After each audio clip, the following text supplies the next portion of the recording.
I feel like I'm growing up in my cut flower business. I'm doing my first ever winter wedding.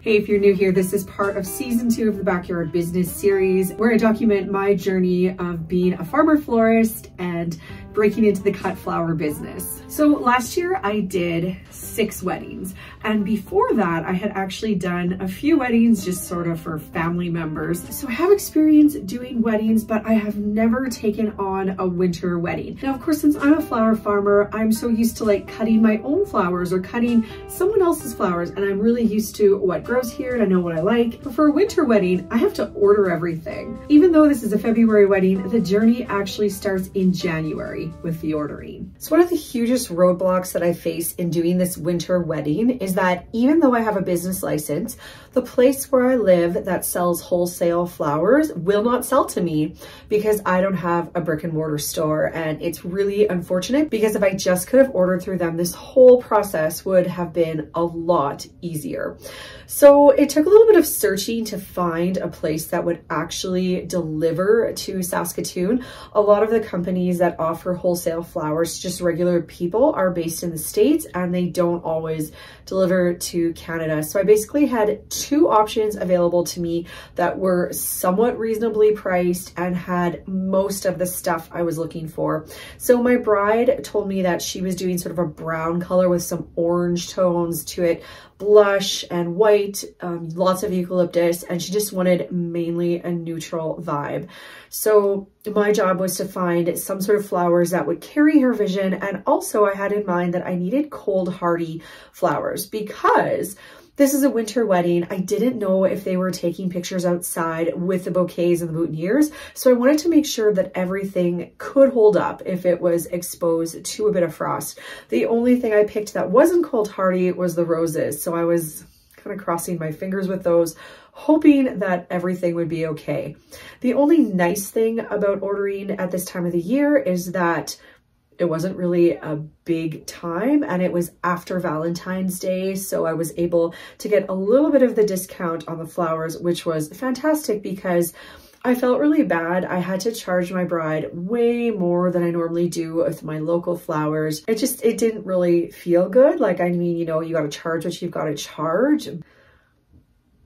That's just how expensive flowers cost, unfortunately. Winter. Anyway, I could sit here on my soapbox about why local flowers are amazing, but I think by the time you get to the end of the video and you're seeing some of the struggles I'm having with using purchased and shipped flowers, I think you're definitely going to be team local flower. All right, enough of me blabbering on about ordering and all of that stuff. Let's get to the week of the wedding when things actually get exciting. All right, it's super cold. I've got my jacket. I've got some serious boots. You know, we're looking very fashionable here. Got my clippers in my bucket. Let's go pick some brown flowers. Oh my goodness, you guys, you can't say that I don't love my brides. Take a look at this. This is the alleyway that I get to walk through to go and find the flowers that I need. Now, my mother loves me and went to make sure what we think I want to pick is actually available. So she, you know, at least scoped this out for me, but oh, yikes. Now we venture into the unknown. Oh. Check out that snow.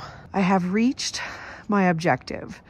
So we'll take a look at these in light later, but this is what I'm clipping so I can have some brown in these bouquets. All right. Success. Now to walk back. This is ridiculous. So it's Thursday and the flowers have arrived. I got them delivered to my in-laws' house in the city. I just figured it would be a lot less stress, a lot less worry about something going wrong. So they're here. I'm a little nervous because the box felt very cold when it was delivered, and like some of the flowers that I've ordered can handle some cold, but I don't know about the roses and I'm just so nervous. So let's take a look.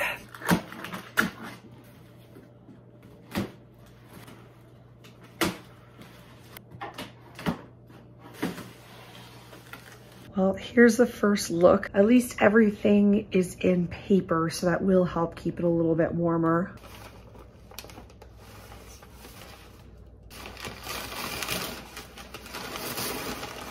So thankfully, like this type of eucalyptus is looking really good. But then I look at this variety here, and this kind of concerns me. I know eucalyptus is tough, like it can handle some cold, but I hope this is gonna be okay.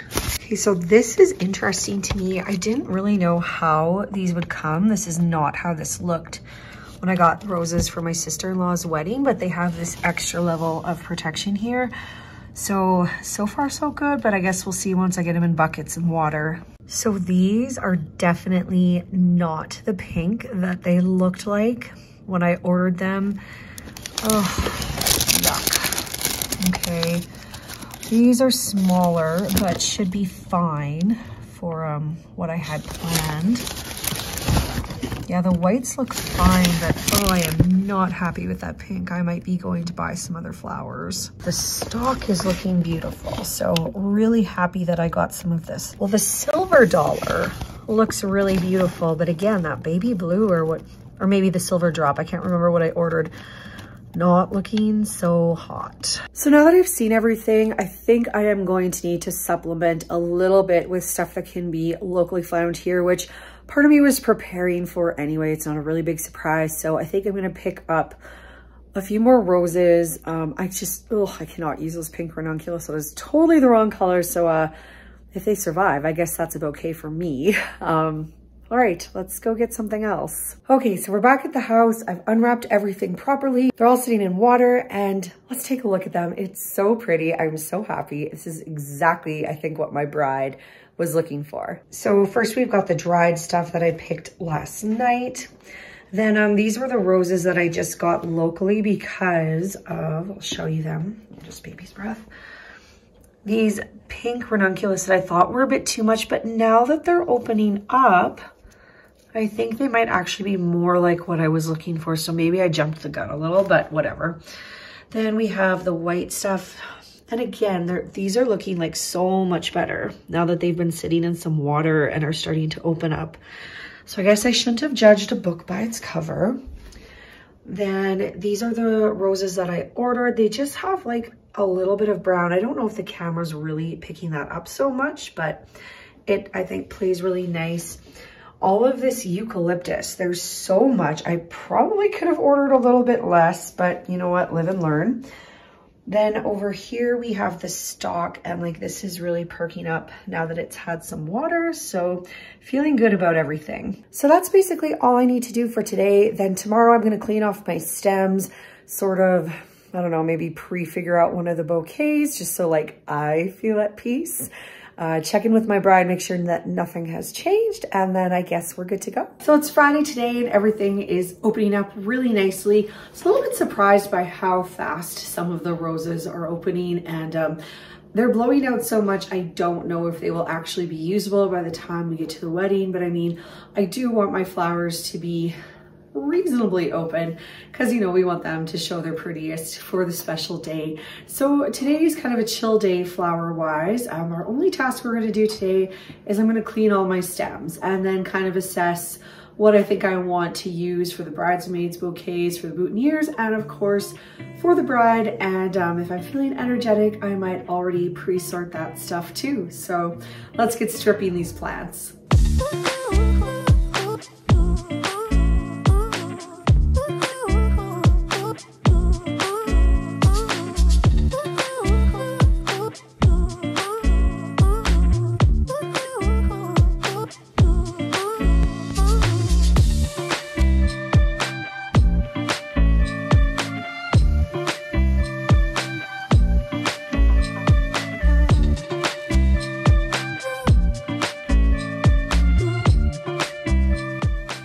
The hardest lessons when you decide to design flowers is that just because you order 30 ranunculus does not mean you're gonna end up with 30 usable ranunculus. And I think it's the same even when you're cutting flowers in the summer, because just because I pick a bucket of flowers, it doesn't mean that by the time we get to the event, every single flower in that bucket is going to be perfect and usable. So let me show you what I mean. So here I have a ranunculus that the bud just popped off of. So like this is useless. We have this situation, also useless. And this is not a happy stem either. Now, if I'm desperate, I could, I was gonna say I could probably salvage this, but even if I cut it short for boutonniere, like just the way it's hanging, the way this petal is falling, like, no, it's not happening.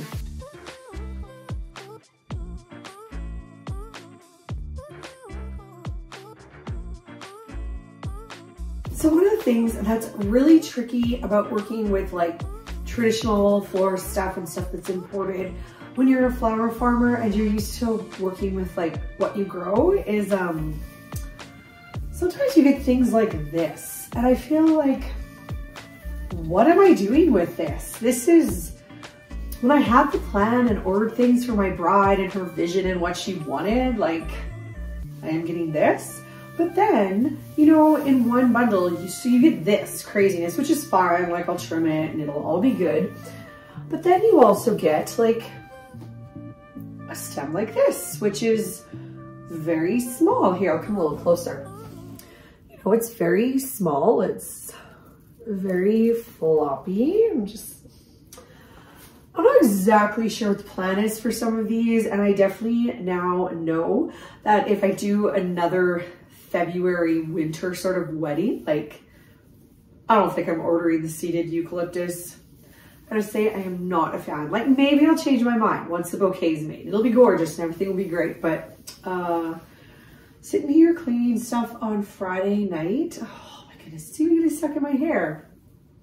Not so sure about this. So I don't know if there's any like actual florists that watch this channel, and you know, if you're watching me right now and you're screaming through your screen because you're like, you're not doing it right, I'm sorry.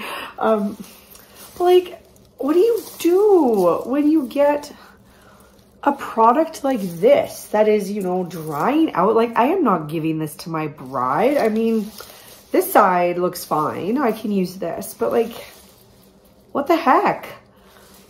So, I mean, I guess right now my plan is just anything that doesn't look good, I'm just going to hang it up to dry and then I'll hopefully be able to use it in a dry arrangement in the future. But why? Why? You paid so much for these. And done. It is about 10 p.m. I did take a couple of breaks, but you know, I think if you've never done wedding flowers before, you will be surprised at how long it takes you to process your flowers. And it's very different like when you're growing your own flowers, because as I'm picking them in the field, I'm just gonna clean them right away. So I can kind of skip this step. And then my harvesting is maybe a little bit longer or whatever, but I was just really thinking about how I don't know these flowers. Like when I'm growing my own flowers, I know those flowers and I kind of know what they do. And these imported ones, they're a little bit of a mystery to me. But mystery aside, they are beautiful. The stems are clean. Everything is ready to go. And really, unless anything like substantially blows out over the next day, these are my ingredients. It's bouquet making day. I am so excited. A little bit wishing that it was summer so I can make my bouquets outside. There's just something about being outside in the fresh open air and how good that feels. But at the same time, I'm just happy to play with flowers again. So everything is looking pretty good since last night. There's a few roses that have blown open a little bit too much that I also have to kick out of our piles, so to speak. I'm gonna start with the bridal bouquet because I want all of the best stems for her. I'll move on to the bridesmaids and then I'll finish up with boutonnieres. I have a couple of things set aside for the boutonnieres. Some of the ranunculus that are a little bit closed tighter because I don't want those to be like too blown open for the day of. And as always, something like a little special for the groom that nobody else is gonna have. So let's get to it. Oh, it's excited. I have set out what I consider the best stems of the bunch. For my bride here, they're kind of all in easy access around me. Then I also have that silver dollar eucalyptus. I didn't get very much of this, so this is very much reserved for the bride. And then, you know, like with baby's breath, it's not like there's special stems of baby's breath, so that's pretty easy. And then, you know, my dried browns here, I can just grab from whatever. All right, it is time.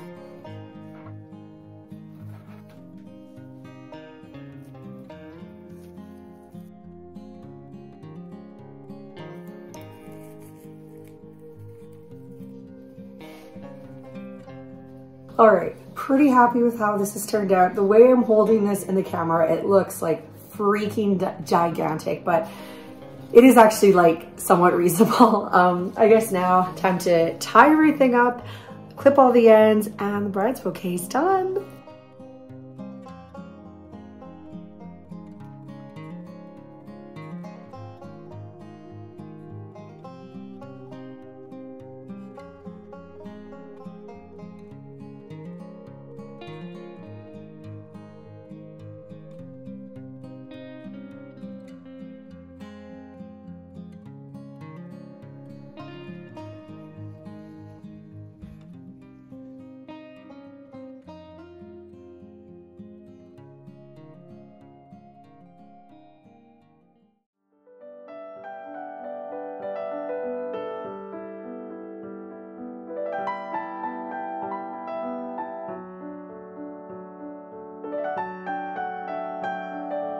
Okay, so I've got myself looking cute. It's the day of the wedding. I am off to deliver. I'll take you guys along for the ride as much as possible. I'm hoping the bride loves it.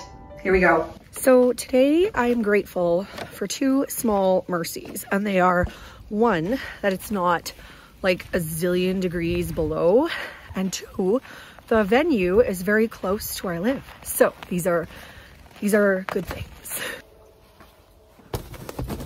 I also decided last year that every bride would get buckets included in the wedding because jars were not cutting it. There was just no good way to keep the blooms fresh, and I don't want to do boxes. And most people want like the bouquets as decor throughout the wedding. So we'll see how they like these buckets. Everybody's safe. I'll be driving slowly and we're ready to go. Okay, flowers are delivered. I can breathe now. So, oh my gosh, they're so foggy. I actually get to go to this wedding, so I am very excited. It's in about 3 hours, so I gotta go home now, dress up the girls, or at least give them naps first, and then get them dressed up. Dominic can manage himself. Of course, Michael can manage himself, but so excited. If I can, and it feels like okay, I'll show you some sneak peeks of this wedding, and hopefully a quick shot of the bride and groom. Oh, they're gonna be gorgeous.